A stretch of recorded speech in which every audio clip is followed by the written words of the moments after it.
Hello! Today I will be doing the Draw This Again challenge.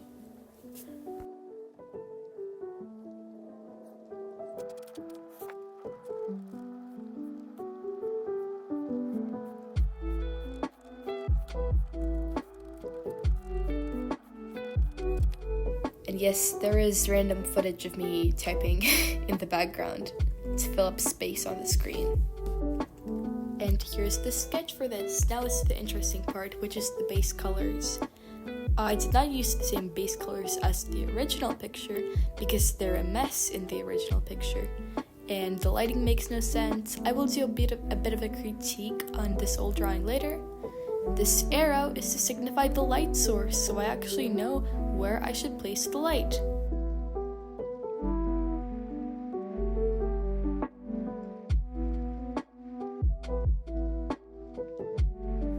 So, color theory lesson. Here's a swatch of white, and look, her skin tone looks way darker on top of white. And on top of green, it looks very much lighter. So color theory, I made her hair way more muted, so now it's more of a natural red rather than a red. So on the screen right now is the original drawing with a few lines on it. So as you can tell, it's very blended. You have no idea what's happening. There are no hard edges. And hard edges are really good in drawing because they will give you a sharp contrast. And the anatomy is way off, so that drawing is not particularly good, but I can make it better in this version.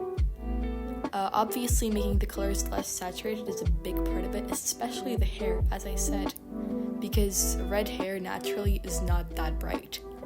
Right now, I started the rendering, and I'm just placing colors everywhere and kind of adding more shadows because I do my rendering on a layer above the sketch. This drawing is of an old original character. She was like this very cliche YA fantasy, more middle grade fantasy character with all the magical powers. And I really don't like to think about her anymore because I started writing more and I actually know how to develop characters, well, sort of. And yeah, my old OCs were a mess. But okay, as you can see in this picture, I added the highlights on the side where the light was hitting it and only there. Because in the original drawing, for some reason, the light got on the sleeve that's like way opposite the light source, which is really weird because I had no understanding of what lighting was all about when I drew that. And yeah, rendering is my favorite part of the process because I get to blend all the colors and it's really fun. And I added some cool tones and they all look very different because of color theory. And this was very fun to draw. I am a YouTuber, so now is the time to tell you all to subscribe and like this video. And also, if you want more of my art, you should follow me on Instagram because I post more frequently on there than I do on here. And you might get sneak peeks to future videos if you're on Instagram. Also, I just hit 100 followers on Instagram, so you should go and join the 100 amazing people on there. And if you follow me already, then thank you very much. So I find that with digital painting, especially like when you paint portraits, having as much variety of color in your drawing makes it like way more interesting and gives it this extra layer of complexity.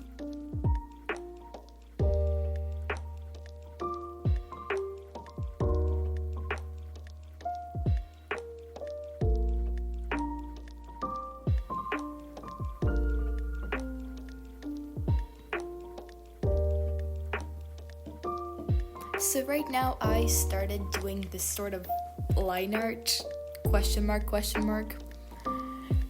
It's very sketchy and very loose, but I think it kind of helps outline the drawing and give it a bit more definition, which was a huge problem in the original. So I used this light yellow color on the areas that the light is falling on, and a dark dark-ish brown for the shaded areas. And that made it way more interesting and allowed a sort of layer of detail that I didn't have with digital painting. There's this weird belief I've seen that digital painting and line art styles are like these two completely different things, but you can mix them and have a very interesting effect as I'm doing here, and it's unique.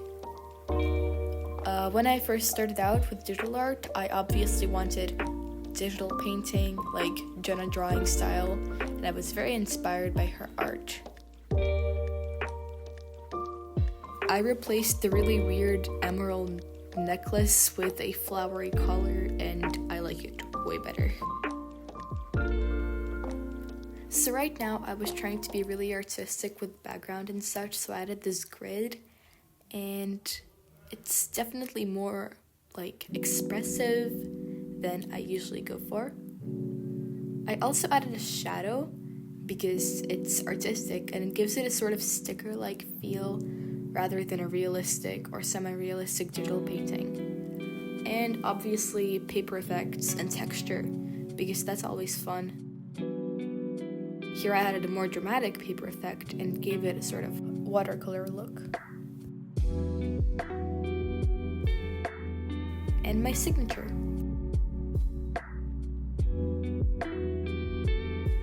And this is the final piece. I like it way better than the original.